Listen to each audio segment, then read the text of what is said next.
स्वागत है आप सबका हमारे YouTube channel the tiara world पर। मैं हूं आपकी बायोलॉजी टीचर वसुधा उपाध्याय और इस वीडियो में हम एक चैप्टर जो कि क्लास 10th का है, ICSE बोर्ड का है, इसके बारे में डिस्कस करने वाले हैं। तो चैप्टर का नाम है आपके केमिकल कोऑर्डिनेशन इन प्लांट्स। यहाँ पे सबसे पहले हम डिस्कस करेंगे, देखेंगे कि सिलेबस में क्या क्या है, सिलेबस में क्या क्या आपको पढ़ना होगा। ठीक है, तो यहाँ पे सबसे पहले तो हम केमिकल कोऑर्डिनेशन इन प्लांट्स में बेसिकली प्लांट ग्रोथ रेगुलेटर्स जो होते हैं, यानी कि जो हार्मोन्स होते हैं, इनकी स्टडी करते हैं। ठीक है, इन्हें हम PGRs कहते हैं, यानी कि प्लांट ग्रोथ रेगुलेटर्स कहा जाता है। इसमें इसके बाद हम फिर ट्रॉपिक लेवल की भी बात करते हैं, प्लांट्स में कैसे ट्रॉपिक आपका मूवमेंट होता है। ठीक है, इसकी जो डिटेलिंग होगी वो देखेंगे, यानी हमें ब्रीफ आइडिया चाहिए जो भी फिजियोलॉजिकल इफेक्ट्स होते हैं ऑक्सीन्स के, जिबरलिन के, साइटोकाइनिन्स के, एब्सिसिक एसिड का और एथाइलिन का, इसके बारे में हम देखेंगे। साथ ही साथ जो मूवमेंट होती है, टाइप्स ऑफ मूवमेंट है और उसके सब टाइप्स हैं, इसका भी हम डिटेलिंग देखेंगे। शुरू करते हैं अपने पहले बेसिक कॉन्सेप्ट से। जैसे कि आपको पता है कि जो प्लांट्स होते हैं, यहाँ पे इनमें कोई वेल डिफाइंड या well organised, well developed nervous system नहीं होता। तो अब ह्यूमन बींग्स में जैसे अगर एग्जांपल लिया जाए तो ह्यूमन बींग्स की बात की जाए तो वेल डेवलप्ड क्या होता है, नर्वस सिस्टम होता है। लेकिन यहाँ पे ऐसा कुछ नहीं होता। लेकिन फिर कैसे ये आपके जो भी सराउंडिंग में चेंजेस होते हैं, जो भी स्टिमुलस होता है, उसके अगेंस्ट ये रिस्पॉन्स देते हैं। तो ये आपका PGR की मदद से दिया जाता है, यानी कि जो प्लांट ग्रोथ रेगुलेटर्स हैं, इनकी मदद से पूरी चीज़ें की जाती है। ठीक है, और इसके बारे में हम इसमें डिस्कस करने वाले हैं। चलिए तो शुरू करते हैं अपने मेन टॉपिक को। प्लांट ग्रोथ रेगुलेटर्स, जो आपके ऐसे समझो कि जो प्लांट्स हैं, प्लांट्स के हार्मोन्स को क्या कहा जाता है भाई, प्लांट ग्रोथ रेगुलेटर्स कहा जाता है, क्योंकि ये ग्रोथ को क्या करते हैं, रेगुलेट करने का काम करते हैं। साथ ही साथ इन्हें हम प्लांट हार्मोन्स या फिर फाइटो हार्मोन्स के नाम से भी जानते हैं। ठीक है, तो कई सारे यहाँ पे डिफरेंट केमिकल्स होते हैं जो कि ग्रोथ को बढ़ाने का या रोकने का काम करते हैं, और वही सारी चीज़ें यहाँ पे लिखी हुई हैं। अब ज़रा देखते हैं कि भाई ये कैरेक्टरिस्टिक फीचर्स क्या क्या होती हैं इनकी। तो जो भी आपके हार्मोन्स होते हैं, ये बहुत छोटी सी स्मॉल क्वांटिटी में रिलीज़ किए जाते हैं, और यहाँ पे इन्हें जिस भी सेल में या टिश्यूज़ में काम करना होता है, उसे हम टारगेट सेल कहते हैं। प्लांट के हार्मोन्स जो हैं, फाइटो हार्मोन्स जो है, बहुत ही स्पेसिफिक होते हैं इन नेचर, यानी कि एक काम के लिए आपका पर्टिकुलर एक जो हार्मोन है वो रिस्पॉन्सिबल होता है। और नॉर्मली ये आपके जहाँ भी सिंथेसाइज होते हैं या जो एक्शन होती है, ये एक्शंस आपके जो भी एक्सटर्नल स्टिमुलाई हैं, जो जैसे कि आपका लाइट हो जाएगा, टेम्परेचर हो जाएगा, इन सारे ही फैक्टर्स की वजह से क्या होता है, एक तरीके से कहें तो फ्लक्चुएट होता है, डिपेंड करता है। साथ ही साथ ये आपके शॉर्ट लिव्ड होते हैं और रैपिडली क्या हो सकते हैं, ब्रेक डाउन हो सकते हैं। तो ये क्या था, आपका कुछ बेसिक था। आगे और देखा जाए, आगे यहाँ पे बोला जा रहा है कि भाई जो प्लांट हार्मोन्स होते हैं, ये कई सारे फंक्शंस को, लाइक आपके cell differentiation, cell elongation, growth कैसे होती है स्टेम, रूट और लीफ की, फ्लावरिंग को, जो फ्रूट्स होते हैं उनके राइपनिंग, सीड की डॉर्मेंसी, सीड के जर्मिनेशन, फोटोट्रॉपिज्म, जियोट्रॉपिज्म, इन सारे ही एक्टिविटीज़ को रेगुलेट करते हैं। साथ ही साथ यहाँ पे जो ओपनिंग या क्लोजिंग होता है स्टोमेटा को, ये भी आपके क्या होते हैं, रेगुलेट करते हैं। तो एक तरीके से देखें तो ये ग्रोथ को प्रमोट करने का भी काम करते हैं और इनहिबिट करने का भी काम करते हैं। तो ये इनका क्या होता है, फंक्शन होता है। अब अगर हम प्लांट्स की बात करते ही हैं तो 5 आपके क्या होते हैं भाई, 5 मेन आपके हार्मोन्स होते हैं प्लांट्स के अंदर। पहला होता है ऑक्सीन, दूसरा होता है जिबरलिन, तीसरा होता है साइटोकाइनिन्स, चौथा आपका होगा एथाइलिन, और पांचवा होता है एब्सिसिक एसिड, जिसे कि हम ABA आपके एक तरीके से कहें एब्रिविएटेड फॉर्म में कहते हैं। इसके अलावा अगर हम इनके कोर फंक्शन को देखें तो जो सेल इलॉन्गेशन यानी कि इंक्रीज होती है ना लेंथ की, ये किसका काम होता है, ये आपके ऑक्सीन का काम होता है। जिबरलिन जो है, ये आपके सेल डिफरेंशिएशन के लिए रिस्पॉन्सिबल होते हैं। सेल डिवीज़न के लिए साइटोकाइनिन रिस्पॉन्सिबल होता है। इथाइलिन जो है ये आपके राइपनिंग और एजिंग के लिए रिस्पॉन्सिबल होते हैं। साथ ही साथ जो एब्सिसिक एसिड है ये एब्सिशन के लिए, यानी कि एब्सिशन आपको पता है कि एक प्लांट है, प्लांट पे जो भी आपके पत्ते होते हैं एक टाइम आती है कि वो झड़ जाते हैं, तो जो वो झड़ने यानी कि सेपरेशन की प्रोसेस हो रही है, उसी सेपरेशन को बायोलॉजिकली हम यहाँ पे एब्सिशन कहते हैं, ठीक है, यानी कि टूट करके निकल जाना, बॉडी के ऑफ द प्लांट से सेपरेट हो जाना, ठीक है। तो यहाँ पे ये लीव्स का भी होता है और आपके फ्रूट्स का भी ये होता है, ठीक है। तो ये क्या होते हैं आपके, ये 5 हार्मोन्स हैं और पाँचों के जो कोर फंक्शन है ये दिए हुए हैं। अब हम बात करते हैं ज़रा जो भी आपके ग्रोथ के रेगुलेटर्स हैं, यानी कि नॉर्मली जो ये हार्मोन्स हैं या तो इनका फंक्शन ऐसा होगा जिसमें कि ग्रोथ को बढ़ावा दिया जाता है, या तो फंक्शन ऐसा होगा कि ये ग्रोथ को क्या करेंगे, रोकने का काम करते हैं, ठीक है। यानी कि ये दो तीन चीज़ें कर रहे हैं। एक सेकेंड, इसको कहाँ किया जाए, चलो इसको यही रहने दो, ठीक है। तो यहाँ पे या तो हम ग्रोथ को, जो हार्मोन्स होते हैं ग्रोथ को बढ़ा सकते हैं, यानी कि प्रमोट कर रहे हैं, या तो उसको रोक सकते हैं यानी कि इनहिबिट कर रहे हैं। तो दो ही कैटेगरी में ये आपके आ सकते हैं। तो अगर वो हार्मोन्स जो कि ग्रोथ को बढ़ाने का काम करते हैं उन्हें हम क्या कहते हैं, अगर वो ग्रोथ को बढ़ा रहे हैं तो उसे हम कहेंगे प्लांट ग्रोथ प्रोमोटर्स, और अगर ये ग्रोथ को रोकने का काम करते हैं तो यहाँ पे क्या कहा जाता है, प्लांट ग्रोथ इनहिबिटर्स, ठीक है। क्या कहा जाएगा, प्लांट ग्रोथ इनहिबिटर्स कहा जाता है। यानी कि यहाँ पे अब ज़रा इनके इंडिविजुअल स्टडी करते हैं। सबसे पहले तो ये ग्रोथ को प्रमोट करने का काम करेंगे, जैसे सेल डिवीज़न हो सकता है, भाई वहाँ पे भी आपकी ग्रोथ हो रही है। सेल डिफ्रेंशिएशन आपको शायद पता होगा कि जब भी मेरे बिल्कुल बेसिक से समझते हैं, जो मेरिस्टेमेटिक आपकी टिश्यूज़ होती हैं उसमें कैपेसिटी होती है सेल डिवीज़न की। अब यहाँ पे सेल डिवीज़न होता है, नई नई सेल्स बनती हैं और नई सेल्स जो हैं ये मैच्योर होंगी। मैच्योर होने के दौरान इनको फिक्स शेप दिया जाता है, साइज दिया जाता है और साथ ही साथ इनको एक पर्टिकुलर फंक्शन भी दिया जाता है, तो ये जो पूरी एक फिक्स चीज़ें इन्हें मिल रही हैं, जिसमें कि कैसे दिखेंगे, काम क्या करेंगे, साइज़ क्या होगी, ये सारी चीज़ें जो मिल रही हैं, इसे ही क्या कहा जाता है, इसे ही कहते हैं आपके डिफ्रेंशिएशन, यानी कि सेल क्या हो रही हैं, डिफ्रेंशिएट हो रही हैं। तो यहाँ पे क्या होता है, यहाँ पे भी सेल डिफ्रेंशिएशन होता है और साथ ही साथ सेल इलॉन्गेशन भी होता है। फ्लावरिंग होगी, फ्रूटिंग होगी, सीड फॉर्मेशन होती है, एक्सेट्रा। ये सारे के सारे एक्टिविटीज़ यहाँ पे की जाती हैं। बात समझ में आ रही है। ये क्या हो जाएगा भाई, ये आपके प्रोमोटर्स का काम होता है। ऑक्सीन, जिबरलिन और साइटोकाइनिन आपके एग्जाम्पल्स हो जाएंगे। वहीं अगर हम प्लांट ग्रोथ इनहिबिटर्स की बात करते हैं तो यहाँ पे ये ग्रोथ को रोकने वाला काम करते हैं, जैसे कि जो लीफ है या फ्रूट्स हैं इनके एब्सिशन को ये ऑकर करवाते हैं। एब्सिशन का मतलब क्या होता है, यानी कि झड़ जाना, ठीक है। एब्सिशन का क्या मतलब है, यानी कि जो प्लांट की बॉडी है उससे डिटैच हो जाना। तो ये क्या होता है, ये लीव्स के लिए भी हो सकता है, फ्रूट्स के लिए भी हो सकता है। साथ ही साथ यहाँ पे जो बर्ड्स हैं या सीड्स हैं इनकी डोमेंसी होती है ना। व्हाट इज़ डोमेंसी, तो देखिए सस्पेंशन जब हो जाए ग्रोथ का, एक जो सीड है या बर्ड है वो ग्रोथ नहीं कर रहा है, वो अपनी ग्रोथ को रोक दे, तो उस प्रोसेस को क्या कहा जाता है, उस फेज़ को पूरा कहा जाता है सीड डोमेंसी या फिर नॉर्मली डोमेंसी कहते हैं, ठीक है। यानी कि एक तरीके से हम कह सकते हैं कि ये रेस्टिंग स्टेज होता है, रेस्टिंग स्टेट होता है, ठीक है। यहाँ पे क्या होता है, ये अपने ग्रोथ को रोक देने का काम करते हैं, ठीक है। अब यही क्या होता है, यहाँ पे ऑकर होता है। तो ये कौन कराता है भाई, इनहिबिटर्स कराते हैं, ठीक है। इन्हीं इनहिबिटर्स का ये फंक्शन होता है, जिसमें कि आपके इस कैटेगरी में इथाइलिन आ जाता है, एब्सिसिक एसिड आ जाता है। अब हम आगे बात करते हैं कि भाई ये ऑक्सीन क्या होता है, ठीक है। ऑक्सीन, सबसे पहले हम ऑक्सीन की डिस्कशन करते हैं। ऑक्सीन जो टर्म है उसका मतलब ही होता है टू ग्रो, ठीक है। ऑक्सीन जो ऑक्साइन है ये ग्रीक वर्ड से मिलके बना हुआ है और इसका मतलब ही होता है टू ग्रो।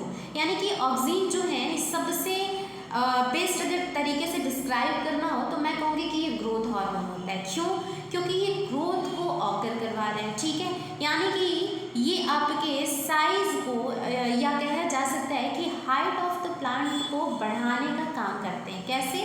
तो जो भी आपकी शूट की टिप है, ठीक है, जो शूट की टिप है इसमें क्या करते हैं, इलोंगेशन कराते हैं और इस तरीके से ये क्या होते हैं, इनकी हाइट बढ़ती जाती है।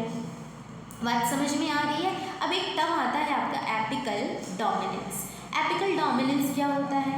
तो देखिए, जो भी आपका शूट पार्ट होता है इसके टॉप मोस्ट पे जो एपिक्स होता है, जो एपिकल रीजन होती है, यहाँ पे क्या होती है, सेल डिवीज़न होती है और ये साइज में ऐसे ऐसे आपके बढ़ते चले जाते हैं, ठीक है। तो शुरुआती दौर में जो एपिकल होता है वो आपका क्या हो जाएगा, वो बढ़ता चला जाता है, ठीक है।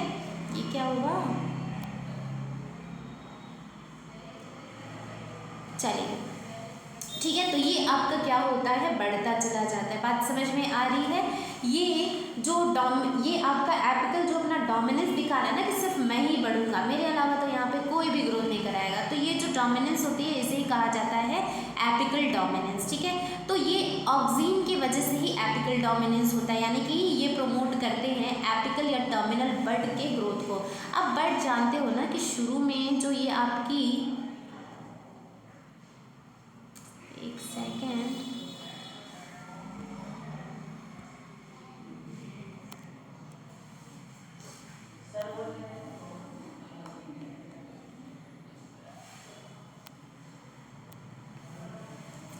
ठीक है। तो यहाँ पे क्या होता है, जब भी प्लांट की ग्रोथ शुरू होती है तो सबसे पहले यहाँ पे बड लाइक स्ट्रक्चर निकलता है, यानी कि थोड़ा सा सूजा हुआ स्वेलिन पार्ट प्रोटोब्रेंस निकलता है और इसे ही हम क्या कहते हैं, बड कहते हैं। और ये बड चूँकि प्रेजेंट कहाँ पे है, बड जो है आपका प्रेजेंट है एपिकल रीजन में, तो इसे हम एपिकल बड कहते हैं। तो शुरू में ये आपके क्या होते हैं, डिवीजन करते हैं, ग्रोथ करते जाते हैं, ठीक है। और जैसे ही अगर ये आपका ग्रोथ रोक दिया जाता है यहाँ पे, यानी अगर हम किसी भी तरीके से एपिकल बड को रिमूव करते हैं, तब जाकर के लैटरल बड क्या करते हैं, ग्रोथ अपनी शुरू करते हैं, ठीक है। ये चीज़ आपको ध्यान में रखनी है। अब कहा जा रहा है कि कई बार हम प्लांटिंग करते हैं तो उसमें जो हम मान लो किसी स्टेम को कट कर रहे हैं और उसको ग्रोथ कराना है, ठीक है, तो यहाँ पे क्या हो जाएगा, इसके ग्रोथ को इंड्यूस करने के लिए, रूट इनिशिएशन के लिए हम क्या करते हैं, ऑक्सीन का यूज़ करते हैं, ठीक है। और ये ऑक्सीन क्या कराएंगे, ग्रोथ को कराते हैं, ठीक है, इलोंगेशन कराते हैं, रूट इनिशिएशन यहीं से शुरू होती है इनकी मदद से, ठीक है। साथ ही साथ ये फ्लावरिंग को प्रमोट करते हैं और जो भी आपके फ्रूट्स हैं या लीव्स हैं इसको, इसके ड्रॉपिंग को क्या करते हैं, ये कम करते हैं, यानी कि ये जल्दी फ्रूट को गिरने नहीं देते हैं और जो आपकी लीफ है इसको गिरने नहीं देते हैं। बात समझ में आ रही है? इसके अलावा यहाँ पे ऑक्सीन को हम पार्थेनोकार्पी में भी यूज़ करते हैं ना। What is parthenocarpy? पार्थेनोकार्पी की अगर हम बात करें तो देखिए, कई बार क्या होता है कि हमने फ्रूट को डेवलप करा दिया लेकिन विदाउट फर्टिलाइजेशन हमने नहीं किया और उसके बिना ही हमने क्या किया, फ्रूट्स की डेवलपमेंट करा दी, फ्रूट बना दिया। तो ये जो प्रोसेस होती है इसे ही क्या कहा जाता है, इसे हम कहते हैं पार्थेनोकार्पी, ठीक है, जिसमें कि हमने फर्टिलाइजेशन कराए बगैर ही फ्रूट्स की फॉर्मेशन या डेवलपमेंट करा दी। ये इसके कुछ एग्जाम्पल हो जाएंगे, लाइक आपके टमाटोज और कुकम्बर जो होता है ये इसका बेस्ट एग्जाम्पल है। ग्रैप्स भी होते हैं, बनाना भी होता है, तो ये सारे के सारे क्या हैं, आपके एग्जाम्पल्स हैं। नाउ अब कहा जा रहा है कि यहाँ पे आप देख सकते हो oxygen and bending of the stem towards the light, ठीक है। मतलब इसमें देखते हैं कि क्या बोला जाता है भाई, have you ever wondered what causes plants to bend towards the light? भाई आपने कभी सोचा है, कभी आपने इस चीज़ को आपके दिमाग में आया है कि ये क्यों जो लाइट है उसी तरफ हमारी जो ऑक्सीन होती है, जो शूट होती है वो बेंड करती है, मुड़ जाती है। जैसे आप अगर यहाँ पे डायग्राम में भी देखो तो यहाँ पे क्या हो रहा है, देख पा रहे हो ना, शूट पार्ट है प्लांट का और ये सनलाइट जिधर आ रही है उधर ही डायरेक्शन में मूव कर बेंड हो जा रहे हैं। तो ऐसा क्यों होता है, ठीक है। तो देखो होता क्या है कि जब यहाँ पे आपका जैसे ही सनलाइट आपका आता है, ठीक है, जो आपका सनलाइट आ रहा है तो यहाँ पे सनलाइट की वजह से उस रीजन से मूव करके और अपोजिट रीजन में जहाँ पे कि डार्कर रीजन है, ठीक है। अपोजिट साइड में ऑक्सीन जो हार्मोन है वो मूव कर जाता है, चला जाता है। अब इसकी वजह से इनका फंक्शन क्या है, रूट को जो स्ट्रक्चर है, सेल्स हैं, उसको इलोंगेट कराना, तो ये क्या करते हैं, इलोंगेट कर देते हैं। ठीक है, फिर से एक बारी, जैसे ही सनलाइट यहाँ पे पड़ रही है इस डायरेक्शन में, तो यहाँ पे क्या होता है, यहाँ पे जो आपके हार्मोन्स होते हैं, ऑक्सीन हार्मोन, इसको ये इधर मूव हो जाते हैं। ठीक है, डार्क जो या शेडेड जो पार्ट होता है उधर, और इसकी वजह से क्या हो जाता है भाई, इसकी वजह से यहाँ पे इलोंगेशन, जिधर ये इन्होंने मूव किया है यहाँ पे इलोंगेशन हो जाती है, साइज इनकी इंक्रीज हो जाती है, और अपोजिट टू दी जो आपके पहले वाले साइड थे उधर आपकी साइज वैसे ही रहती है, यानी कि इसमें कोई खास फर्क आपका नहीं पड़ता है। और ये क्या हो जाएगा, ये आपका इसी वजह से बेंडिंग की प्रोसेस होती है, क्योंकि यहाँ पे देखो इलोंगेशन शुरू हो गई, यहाँ पे इलोंगेशन शुरू हो जाती है, यहाँ पे नॉर्मल साइज है। ठीक है, इसको ज़रा इरेज कर दिया जाए, इरेज कर दिया जाए। ठीक है, यहाँ पे अगर आप देखो तो नॉर्मल साइज की ही सेल्स है, लेकिन ये ऑक्सीजन जहाँ गए हैं इस एरिया में जाकर के इन्होंने सेल्स की इलोंगेशन करा दी, इसकी वजह से ये ऐसे मुड़ जाते हैं, और ये क्या होता है, रीज़न होता है जिसकी वजह से जो शूट पार्ट है वो आपका बेंड हो जाता है। ठीक है, चलिए अब हम बात करते हैं जिबरलिंग की। जिबरलिंग की अगर बात की जाए तो यहाँ पे इनका जो फंक्शन होता है, ये क्या होता है, स्टेम इलोंगेशन का। कैसे, तो सेल की साइज जो है उसे इनलार्ज करके हम सेल को क्या कर देंगे भाई, इनलार्ज कर देंगे, जिसकी वजह से स्टेम की इलोंगेशन होती है। अच्छा, सबसे पहले आपको एक मैं बात बताती हूँ कि जो जैसे यहाँ पे लिखा भी है कि जापान में सबसे पहले जिबरलिन डिस्कवर किया गया था। हुआ क्या था कि वहाँ पे किसान थे, खेती करते थे, लेकिन कई बार ऐसा होता था कि जब पैडी क्रॉप लगाया जाता था, आपको पता है कि धान की खेती कैसे होती है, मान लो चावल जो है उसके हम सीडलिंग को ट्रांसप्लांट करते हैं खेतों में। ठीक है, तो ट्रांसप्लांटेशन हो जाती थी, कुछ टाइम बाद अर्ली स्टेज में ही उसी दौरान उन्हें कुछ बीमारियां हो जाती थी, जिसमें कि जो प्लांट्स थे, सीडलिंग्स थे, वो नॉर्मली तो ऐसे धीरे धीरे ग्रोथ करना चाहिए था, लेकिन वो बहुत ही इलोंगेशन दिखाते हैं, बहुत लंबे हो जाते हैं, पतले से हो जाते हैं और येलोइश कलर के हो जाते हैं। तो यहाँ पे जब स्टडी की गई तो पता चला कि ये एक फंगस होता है जिसकी वजह से ये बीमारी हो रही है, और ये सारे क्या हैं, इसके सिम्टम्स हैं। अब इस बीमारी में क्या हो रहा है भाई, तो ये जो सीडलिंग्स हैं ये आपके लंबे हो जाते हैं, बहुत एक्सेसिव ग्रोथ दिखाते हैं। ठीक है, लंबे हो जाएंगे, येलोइश हो जाते हैं, और एक टाइम आता है कि इनकी डेथ हो जाती है। ठीक है, तो किसानों को बड़ा नुकसान होता था, तो ये फंगस की वजह से होता था। अब फंगस का नाम है, आप देख पा रहे हो यहाँ पे लिखा है जिब्रेला फुजिकुरोय। ठीक है, जिब्रेला फुजिकुरोय फंगस की वजह से ये ऐसा होता है। ये क्या करते थे, फंगस एक केमिकल रिलीज करते थे जो कि जिसकी वजह से जो भी आपका प्लांट होता था वो बहुत ही एक्सेसिव ग्रोथ दिखाता है। ठीक है, और इसी फंगस की वजह से इसका नाम पड़ा जिबरलिन। नाउ नेक्स्ट पॉइंट कहा जा रहा है कि बाद में हमें पता चला कि भाई कई सारे जिबरलिन आपके प्लांट्स भी, नंबर ऑफ प्लांट्स जो हैं वो भी प्रोड्यूस करते हैं, सीक्रेट करते हैं। ठीक है, और इसकी वजह से जो प्लांट की लेंथ होती है वो क्या होती है, इंक्रीज होती है। ठीक है भैया, हमने मान लिया। अब ज़रा नेक्स्ट पॉइंट पढ़ते हैं। नेक्स्ट पॉइंट में कहा है कि जो भी आपका यहाँ पे सीड डोमेंसी है ना, आपको पता है कि सीड डोमेंसी क्या होती है, अभी मैंने एक्सप्लेन किया था। तो सीड डोमेंसी यानी कि सस्पेंशन ऑफ ग्रोथ नहीं होगी, रुक जाएगी ग्रोथ, उसी फेज को, उसी स्टेट को हम सीड डोमेंसी के नाम से जानते हैं। तो जिबरलिन जो है ये आपके सीड डोमेंसी को ब्रेक करते हैं, यानी कि ये क्या करेंगे, ये आपका जो सीड डोमेंसी होता है ये कॉज कौन करवाता है, एब्सिसिक एसिड, और इसको तोड़ने का काम कौन करता है, ब्रेक करता है जिबरलिन। ठीक है, तो ये चीज़ आपको याद रखनी है। अगला टाइप है हमारा तीसरा, साइटोकाइनिन। साइटोकाइनिन जो है ये सेल डिवीज़न को क्या करते हैं, इंड्यूस करते हैं। ठीक है, सेल डिवीज़न को ऑकर करवाते हैं, और या फिर हम कह सकते हैं कि साइटोकाइनेसिस भी करवाने का काम करते हैं।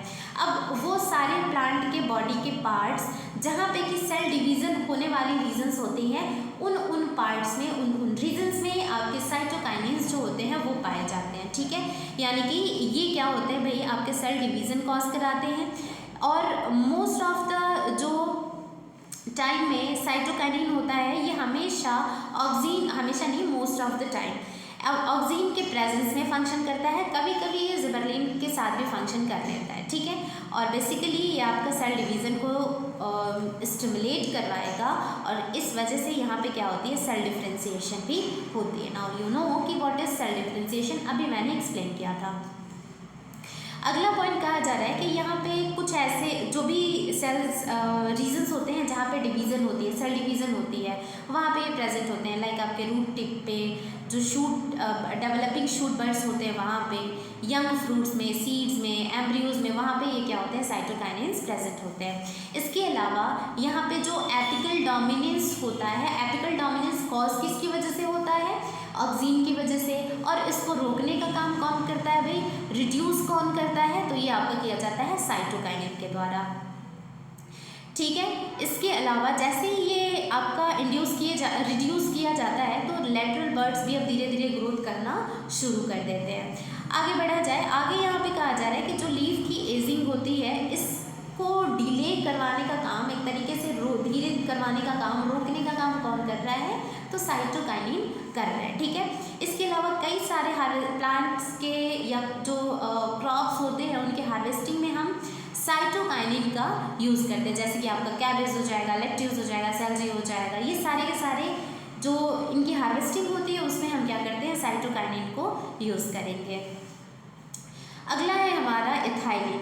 इथाइलिन जो है इसकी अगर बात की जाए तो आपको पता है दो काम करते हैं, तो फल को पकाने का काम करते हैं, दूसरा सेमीसेंस या फिर एजिंग का काम करते हैं, ठीक है। अब आपसे कहा जा रहा है कि बहुत टाइम पहले हमें पता था कि अगर हम एक पके हुए फल के साथ कच्चे फल को रख देते हैं तो यहाँ पे क्या हो जाएगा भाई, यहाँ पे वो कच्चा फल भी उसकी वजह से पक जाता है, ठीक है। इसके अलावा एक और चीज़ आपको पता है कि जब हम गाँवों में आपने बहुत सुना होगा कि कपड़े के अंदर आम को करके और उसको हम हेग में रख देते हैं, भूसे में रख देते हैं, तो वो आपका पक जाता है। तो ये क्यों पक रहा है, क्योंकि वहाँ पे गैसियस जो एकमात्र सिंगल आपका इथाइलिन गैसियस हार्मोन और प्लांट हार्मोन होता है वो प्रेजेंट होता है, और ये आपके क्या करते हैं, ये इनकी वजह से जो फल होते हैं वो पक जाते हैं, ठीक है। तो ये फल को पकाने में भी काम आते हैं और एजिंग में भी काम आते हैं, ठीक है। और अक्सर आप कई बार सुने होंगे कि फल जो है पकाया गया है, तो कैसे पकाया जाता है,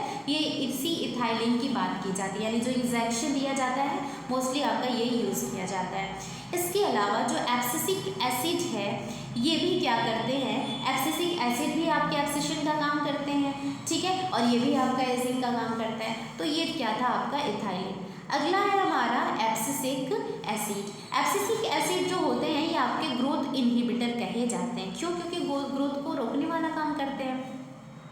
तो ये अब हमने कई बार पढ़ लिया, आपको याद हो गया होगा कि एब्सिशन का काम किसका होता है भाई, इथाइलिन का भी होता है, इनका भी होता है, ठीक है। इसके अलावा ये जो आपके जो भी जनरल ग्रोथ होती है, मेटाबॉलिज्म होती है, उसको रोकने का काम करते हैं। और एब्सिसिक एसिड जो होगा आपका मैच्योर फ्रूट्स में या लीव्स में देखे जाते हैं, प्रोड्यूस किए जाते हैं, क्योंकि अब उनके उसके बाद क्या होती है, एजिंग होनी शुरू हो जाती है।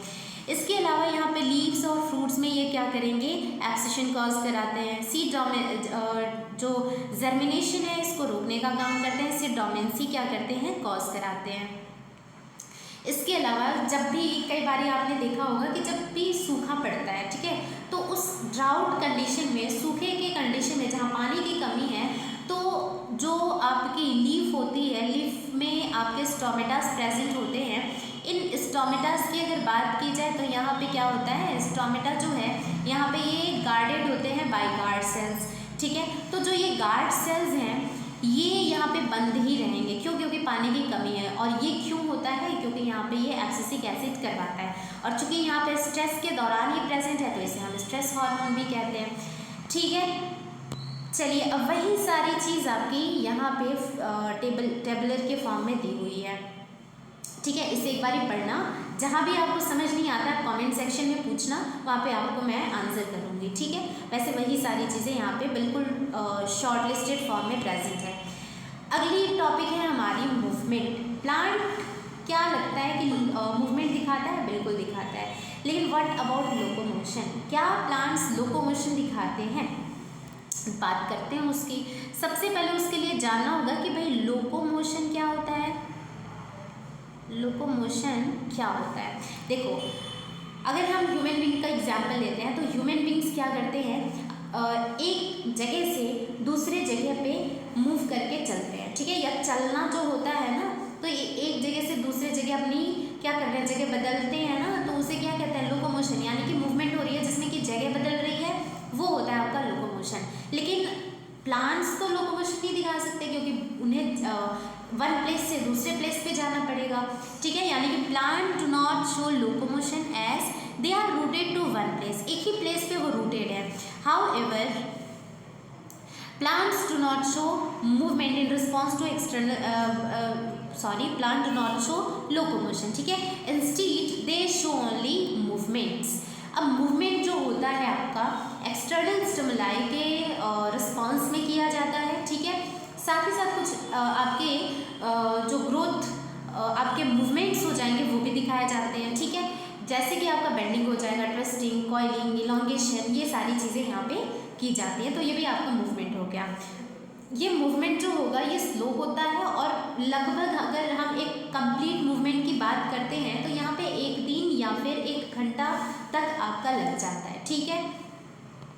बात समझ में आ रही है। इसके अलावा जो मूवमेंट होती है आपकी टेम्पोरेरी या परमानेंट भी हो सकती है। अब हम बात करते हैं टाइप्स ऑफ मूवमेंट की। तो 2 तरीका होता है मूवमेंट का, जो भी आपकी एक्सटर्नल स्टिमुलाई है। अच्छा, स्टिमुलाई क्या होती है भाई, तो कोई भी ऐसा फैक्टर जिसके वजह से जो ऑर्गेनिज्म है, जो प्लांट्स हैं, जो एनिमल्स हैं, वो क्या करते हैं, रिस्पॉन्स करते हैं, ठीक है। रिस्पॉन्स करते हैं, उसी फैक्टर्स को क्या कहा जाता है, उसी फैक्टर्स को कहा जाता है स्टिमुलाई। तो ये प्लांट के मूवमेंट जो है क्यों हो रहे हैं, एक्सटर्नल स्टिमुलाई की वजह से हो रहे हैं, ठीक है। कुछ भी हो सकता है ना आपका एक्सटर्नल स्टिमुलस, जैसे कि आपका लाइट हो सकता है, केमिकल हो सकता है, वाटर हो सकता है, ठीक है। उसकी हम आगे अभी बात करेंगे। तो 2 तरीके का आपका मूवमेंट होता है। एक होता है ट्रॉपिक मूवमेंट या जिसे ट्रॉपिज्म कहते हैं, और एक होता है नास्टिक मूवमेंट या जिसे कि कुछ नहीं कहते, नास्टिक मूवमेंट ही कहते हैं, ठीक है। बात समझ में आई। चलिए अब हम बात करते हैं ज़रा इनकी डिटेलिंग में। क्या होता है आपका ट्रॉपिक मूवमेंट, ठीक है भाई। क्या होता है आपका ट्रॉपिक मूवमेंट। ट्रॉपिक मूवमेंट की अगर बात की जाए तो यहाँ पे ये पहला टाइप है और इसे हम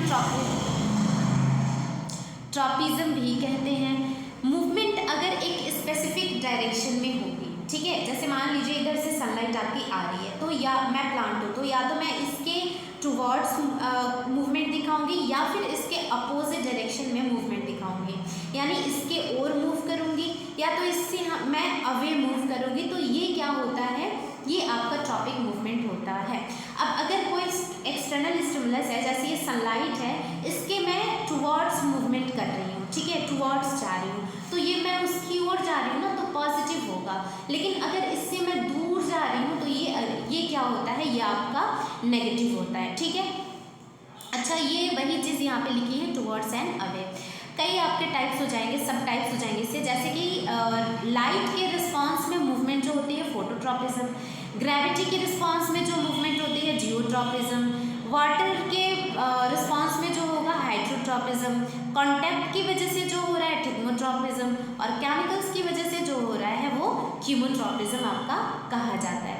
नाउ नास्टिक मूवमेंट की बात की जाए तो what is nastic movement. Nastic movement की बात करें तो जैसे आपका ट्रॉपिक मूवमेंट में क्या है, या तो हम स्टिमुलस के टुवर्ड्स जा रहे हैं या तो हम अवे जा रहे हैं, लेकिन नास्टिक मूवमेंट में ऐसा नहीं होता। नास्टिक कहते हैं भाई मैं ऐसा नहीं करूँगा ना, मैं तुमसे तुम्हारे पास आऊँगा ना तुमसे दूर जाऊँगा, मेरी जहाँ मर्जी करेगी वहाँ मूव करूँगा, ठीक है। ठीक है, तुम्हारी वजह से मैं ट्रिगर तो होऊंगा, लेकिन तुम्हारे ऊपर तुम्हारे डायरेक्शन पे मैं नहीं डिपेंड करूँगा। और किससे कह रहा है नास्टिक मूवमेंट, तो ये आपका कह रहा है डायरेक्शन ऑफ द स्टिमुलस से आपकी बात कर रहा है, ठीक है। तो यहाँ पे नास्टिक मूवमेंट क्या हो जाएगा, नॉन डायरेक्शनल मूवमेंट होता है। यहाँ पे भी आपके सब टाइप्स आते हैं, जैसे फोटोनास्टी और हेप्टोनास्टी। अरे भैया हेप्टोनास्टी है,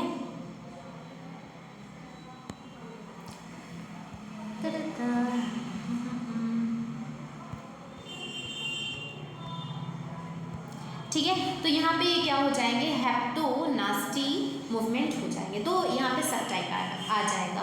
अब पहला क्या है, फोटो यानी कि लाइट की बात हो रही है, सर लाइट की बात हो सकती है, यानी कि लाइट क्या होगा यहाँ पे, लाइट की इंटेंसिटी, ये सारे क्या होंगे, एक्सटर्नल स्टिमुलस होगा और उसकी वजह से मूवमेंट क्या हो रही है, ट्रिगर हो रही है। उसी तरीके से जो हेप्टोनास्टी है ये आपका टच की या कॉन्टैक्ट की बात की जा रही है, जिसकी वजह से ये मूवमेंट होगी। तो ज़रा डिटेलिंग इसकी हम देखते हैं। सबसे पहले तो एक और चीज़ मैं बता दूँ, ये क्लास 10 में चाहे सेलेना की बुक लगे, चाहे आपकी एस्ट्रेंट की बुक लगे, चाहे कोई भी पब्लिकेशन हो, ठीक है, कंटेंट तो यही होता है, सिलेबस तो यही होता है। ICSE बोर्ड का चैप्टर पढ़ा रही हूँ तो आप इसको पूरा अच्छे से देख सकते हो। और देखो यहाँ पे नोट्स भी बहुत प्रिसाइज मैनर में दिया है, ठीक है, तो ये आपके लिए बड़ा हेल्पफुल हो सकता है, ठीक है। तो आई होप आपको समझ में आ रहा होगा। जहाँ भी आपको दिक्कत होती है आप मुझसे पूछ सकते हो, कमेंट सेक्शन में पूछ लेना भाई, ठीक है, आपको रिप्लाई किया जाएगा, आपके डाउट क्लियर करे जाएंगे। बाकी आप चैनल को सब्सक्राइब भी कर लेना, ठीक है। तो ये तो हो गई थोड़ी सी बातें। अब हम ज़रा डिटेलिंग में चलते हैं। ट्रॉपिक मूवमेंट जो है, जिसे हम ट्रॉपिज्म भी कहते हैं, ये आपका वैसे तो पढ़ चुके हैं बट फिर भी एक बार पढ़ लेते हैं। ये ऐसा मूवमेंट है जो कि स्टिमुलस के वजह से होता है, और स्टिमुलस आपका light, gravity, water, chemical, contact, ये सारे के सारे हो सकते हैं। यहाँ पे जो स्टिमुलस की डायरेक्शन होती है वो डिटरमाइन करती है कि मूवमेंट की डायरेक्शन क्या होगी, यानी कि direction of the movement is depend on the direction of the stimulus. अब ये जो मूवमेंट है या तो ये टुवर्ड्स हो सकता है या फिर अवे हो सकता है, ठीक है। किसके टुवर्ड्स और अवे की बात हो रही है, तो स्टिमुलस के, ठीक है। ट्रॉपिक मूवमेंट जो होता है ये आपका सिंगल डायरेक्शन में होने वाला होता है, और इन मूवमेंट्स को हम रिवर्स नहीं कर सकते। ऐसा नहीं कि वापस से मूवमेंट हो गया तो हम उसे चेंज कर दें, चेंजेबल नहीं होता, ठीक है, ये आपका चेंज नहीं हो सकता है। बात समझ में आ रही है। चलिए अब इसके सब टाइप्स की बात करते हैं। सबसे पहला है आपका फोटोट्रॉपिज्म। फोटोट्रॉपिज्म क्या होता है, लाइट की वजह से जो रिस्पॉन्स दी जा रही है, मूवमेंट की जा रही है, उसे हम फोटोट्रॉपिज्म कहते हैं। अब यहाँ पे आप देख सकते हो एक्सपेरिमेंट दिखाया है, इधर से आपको लाइट प्रोवाइड किया जा रहा है, यहाँ पे क्या है, कई सारे शूट्स रखे हुए हैं, प्लांट्स रखे हुए हैं, ठीक है। अब जैसे ही अगर आप देखो कुछ टाइम बाद, तो ये जो शूट है ये लाइट की तरफ क्या होते हैं, मुड़ जाते हैं, बेंड हो जाते हैं, ठीक है। तो ये क्या होता है, लाइट की तरफ मुड़ रहा है ना, और मैंने अभी शुरू में ही बताया था कि अगर स्टिमुलस के टुवर्ड्स मूवमेंट हो तो उसे हम क्या कहते हैं, पॉजिटिव, और अवे हो तो नेगेटिव, यानी कि यहाँ पे पॉजिटिव फोटोट्रॉपिज्म हो रहा है, ठीक है। लेकिन रूट में ऐसा नहीं होता, शूट तो पॉजिटिव दिखाते हैं, रूट जो होता है ये आपका क्या दिखाएगा, नेगेटिव दिखाएगा, क्योंकि वो ग्रेविटेशनल फोर्स, ग्रेविटी की वजह से अपोजिट, लाइट के अपोजिट मूवमेंट करते हैं, ठीक है। वही चीज़ यहाँ पे लिखी हुई है। सेकेंड है आपका जियोट्रॉपिज्म। जियोट्रॉपिज्म जो होता है, जियो यानी कि होता है ग्रेविटी, यानी कि ग्रेविटी की वजह से मूवमेंट। अब सिंपल सा एक यहाँ पे सेकंड देखो, जियोट्रॉपिज्म का एक्सपेरिमेंट दिखाया है कि यहाँ पे मैंने एक पॉट में प्लांटेड पॉट को लिया और इसको हमने थोड़ा सा ऐसे पलट के रख दिया, ठीक है। तो कुछ टाइम बाद आप देखोगे तो ग्रोथ जो है रूट की वो टुवर्ड्स ग्रेविटी हो रही है, लेकिन शूट यहाँ से देखो बेंड कर गया, और ये क्या कर रहे हैं, टुवर्ड्स लाइट मूव करते हैं। यानी कि अगर हम लाइट के पर्सपेक्टिव से देखें तो जो आपका स्टेम होता है ये पॉजिटिव होगा, यहाँ पे इसके लाइट की पर्सपेक्टिव से बात हो रही है तो पॉजिटिव हो जाएगा, रूट नेगेटिव होता है। लेकिन जियोट्रॉपिज्म में ग्रेविटी के पर्सपेक्टिव से देखो तो रूट जो होता है पॉजिटिव होता है और स्टेम आपका नेगेटिव होता है, ठीक है। यानी कि it refers to the response induced by gravity, ठीक है। Roots of a plant always goes towards downwards towards the gravity, hence roots are said to be positively geotropism, and stem grows upward away from gravity and so are said to be negative geotropic, ठीक है। यानी कि root जो होता है वो आपका क्या हो जाएगा, स्टेम जो होता है नेगेटिव होगा जियोट्रॉपिस, और जो शूट होता है उल्टा बता दिया ना, रूट जो होता है आपका पॉजिटिव होगा और शूट जो होता है, स्टेम जो होता है वो आपका नेगेटिव होता है, क्योंकि भाई वो पता चले कि वो पॉजिटिव होगा तो फिर वो नीचे की ओर ही बेंड होकर के मूवमेंट करेगा, ठीक है, यानी ग्रोथ उसकी नीचे की ओर ही होगी, तो इसलिए ऐसा नहीं करता है।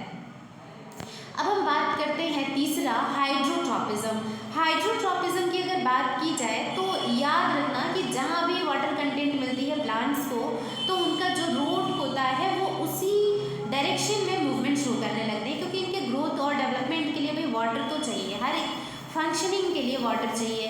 तो वही चीज़ यहाँ पे लिखी है कि it is a response of a part of the plant like root towards the water. यहाँ पे एक्सपेरिमेंट भी आपको दिखाया कि कैसे वाटर है सॉइल में और इसी के डायरेक्शन में रूट जो है मूव करना शुरू कर देता है, and that's why the roots goes towards the water, that's why they are known as positive hydrotropic या ट्रॉपिज्म शो करते हैं। ठीक है, फिर आता है आपका थिग्मोट्रॉपिज्म। थिग्मो मतलब क्या होता है, कॉन्टैक्ट या फिर टच।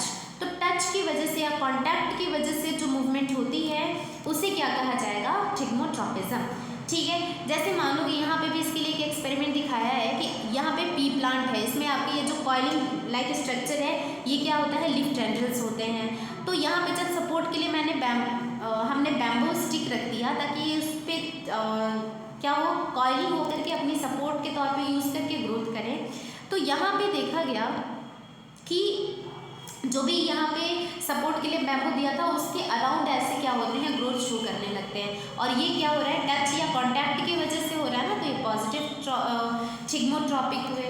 ठीक है, चलिए इसके अलावा अब हम बात करेंगे केमिकल्स वाले ट्रॉपिज्म की। ठीक है, चलिए तो यहाँ पे लास्ट आता है आपका कीमोट्रॉपिज्म। कीमोट्रॉपिज्म यानी कि जहाँ से भी केमिकल रिलीज की जा रही है उसके टुवर्ड्स मूवमेंट हो, है ना, और ऐसे रिस्पॉन्स को हम क्या कहते हैं, ऐसे मूवमेंट को हम कीमोट्रॉपिज्म कहते हैं। फॉर एग्जांपल जैसे यहाँ पे आप देखो, यहाँ पे आप देख पा रहे हो कि किस तरीके से जो यहाँ पे पॉलिनेशन हुई। ठीक है, पॉलन ट्यूब आया, पॉलन ट्यूब की फॉर्मेशन शुरू हो गई। तो कैसे पता है इस पॉलन ट्यूब को कि हमें इधर की ओर से जा करके और एंट्री करनी है ओव्यूल में, क्योंकि ओव्यूल जो होता है केमिकल रिलीज करता है। ठीक है, इसके अलावा तो ये आपका क्या हो जाएगा, पॉजिटिव कीमोट्रॉपिज्म हो जाएगा। क्यों, क्योंकि केमिकल्स जहाँ से आ रहे हैं वहाँ से हम मूवमेंट शुरू कर रहे हैं उसी डायरेक्शन में। ठीक है, चलिए लास्ट आपका आता है, लास्ट टॉपिक है आपका नेस्टिक मूवमेंट्स। नेस्टिक मूवमेंट की अगर हम बात करें तो अभी हमने बात किया भी था, पढ़ा भी था कि नॉन डायरेक्शनल होता है, ठीक है, और रिवर्सिबल होता है, इसे हम रिवर्स कर सकते हैं। ठीक है, स्टिमुलस की वजह से यहाँ पे ये मूवमेंट ट्रिगर तो होते हैं लेकिन उस पर डिपेंडेंसी नहीं दिखाते, डिपेंड नहीं रहते हैं, एंड दैट्स वाई ये ना ही अवे और ना ही टुवर्ड्स जाते हैं, इधर उधर आपके कहीं भी जो भी मर्जी होगी उस डायरेक्शन में ये मूवमेंट शो करते हैं। पहला इसका टाइप आता है आपका फोटोनास्टिक मूवमेंट। फोटोनास्टिक मूवमेंट क्या होता है कि लाइट पे डिपेंड करता है। अब ऐसा नहीं है कि जिस सोर्स से लाइट आ रही है उसी डायरेक्शन में ये मूव होंगे, ठीक है, ऐसा नहीं होता, रिस्पॉन्स इनका ऐसा बिल्कुल नहीं होगा।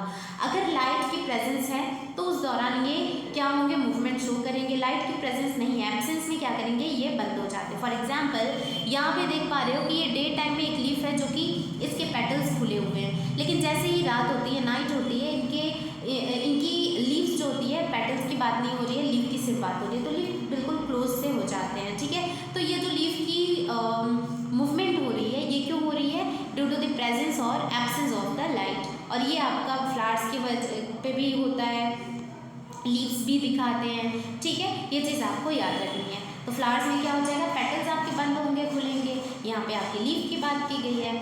लास्ट आपका हेप्टोनास्टिक मूवमेंट आता है, और हेप्टोनास्टिक मूवमेंट आपका टच की वजह से होता है। आपने कई बार ऐसे प्लांट सुना होगा टच मी नॉट, छुई मुई जिसे कहते हैं। तो यहाँ पे क्या होता है, जैसे ही आप इस प्लांट को टच करोगे ये बिल्कुल मुरझाने जैसा हो जाता है, बंद सा हो जाता है। 3-4 मिनट के लिए आप छोड़ दो तो ये क्या हो जाएगा, वापस से इसके लिफ्लेट्स वापस से अपने नॉर्मल पोजीशन में आ जाते हैं, नॉर्मल शेप में आ जाते हैं। ठीक है, तो ये जो मूवमेंट शो किया इन्होंने कैसे किया, क्योंकि हमने टच किया था, यानी टच की वजह से। ठीक है, तो ये आपका था पूरा चैप्टर। अब ज़रा हम दोनों ही मूवमेंट के बीच का डिफरेंस देख लेते हैं, फिर हमारा चैप्टर ख़त्म हो जाएगा। सबसे पहले आपका आता है ट्रॉपिक और नेस्टिक। ट्रॉपिक मूवमेंट में बात करें तो मूवमेंट पर्टिकुलर डायरेक्शन में होती है, और यहाँ पे और क्या हो जाएगा, जस्ट अ सेकेंड, यहाँ पे पर्टिकुलर डायरेक्शन में और डायरेक्शन ऑफ द स्टिमुलस में होती है। ठीक है, रिस्पांस ऑफ द मूवमेंट जो है, मूवमेंट के तौर पे जो रिस्पांस दी जा रही है वो आपके स्टिमुलस के डायरेक्शन में होती है। ठीक है, जबकि ऐसा यहाँ पे नहीं होता, नास्टिक में आपके ये नॉन डायरेक्शनल होंगे। ठीक है, और है, ऐसा नहीं है कि स्टिमुलस से कोई फ़र्क नहीं पड़ता है, स्टिमुलस से फ़र्क पड़ता है ना, ये ट्रिगर होते हैं, मूवमेंट शो करते हैं, लेकिन डायरेक्शन में नहीं शो करेंगे, ठीक है। इसके अलावा यहाँ पे जो मूवमेंट है वो या तो स्टिमुलस से टुवर्ड्स यहाँ पे हो सकती है, और यहाँ पे ऐसा कुछ भी नहीं होता। साथ ही साथ ये रिवर्सिबल होता है, और नास्टिक मूवमेंट आपका रिवर्सिबल होता है। यहाँ पे आपके टाइप्स दिए गए हैं, और यहाँ पे इसके क्या हो जाएंगे, टाइप्स दिए गए हैं। तो बस ये आपका डिफरेंस था। तो इस तरीके से पूरे चैप्टर को हमने ख़त्म कर लिया है। अगर आगे देखा जाए तो कुछ इंपॉर्टेंट पॉइंट्स हैं, ठीक है। इसके बाद की टर्म्स हैं, और ये क्वेश्चन है। अगर आप इस चैप्टर के क्वेश्चंस करना चाहते हो, आप मुझे कमेंट सेक्शन में बता सकते हो। इसके अलावा अगर कोई भी आपको दिक्कत होती है किसी टॉपिक में, कोई पॉइंट्स में, तो आप पूछ सकते हो। Thank you so much.